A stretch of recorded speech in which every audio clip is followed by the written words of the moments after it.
لا الہ الا اللہ لا الہ الا اللہ۔ بسم اللہ الرحمن الرحیم۔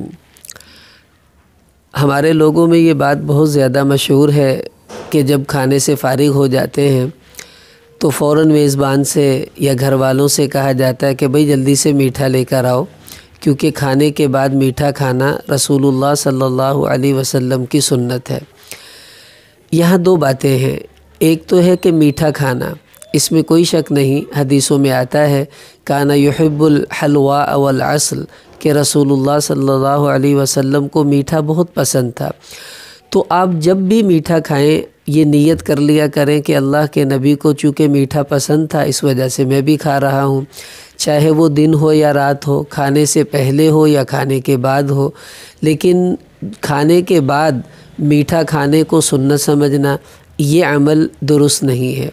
اس لیے کہ رسول پاک صلی اللہ علیہ وسلم سے اس کا ثبوت نہیں ہے کہ آپ جب کھانا کھاتے تھے تو کھانے کے بعد میٹھی چیز کھانے کا اہتمام فرماتے ہوں، ایسا نہیں ہے۔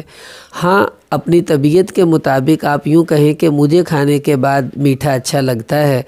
اور اپنی طبیعت کی وجہ سے کھائیں تو منع نہیں ہے، اور کھاتے وقت یہ نیت کر لیا کریں کہ اللہ کے نبی کو چونکہ میٹھا پسند تھا میں بھی کھا رہا ہوں، تو انشاءاللہ آپ کو اس سنت کا ثواب تو مل جائے گا کہ حضور علیہ السلام کی پسند کو آپ نے اپنی پسند بنایا۔ لیکن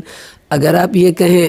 کہ کھانے کے بعد میٹھا کھانا ایک سنت ہے، میں اس سنت پر عمل کر رہا ہوں، یہ عمل بالکل درست نہیں ہے، اس سے ہمیں بچنا چاہیے، کیونکہ دین کے اندر کسی بھی نئی بات کا اضافہ یہ اس کے اندر بگاڑ کا ذریعہ بن جاتا ہے۔ اس سے ہم سب بچیں، دوسروں کو بھی محبت سے سمجھائیں کہ کھانے کے بعد میٹھا ضرور کھائیں، منع نہیں ہے، گناہ نہیں ہے، لیکن اس کو سنت نہ سمجھا جائے۔ اپنی طبیعت سمجھ لیں، کوئی شوگر کا پیشنٹ ہے، اس کی شوگر لو ہو رہی ہے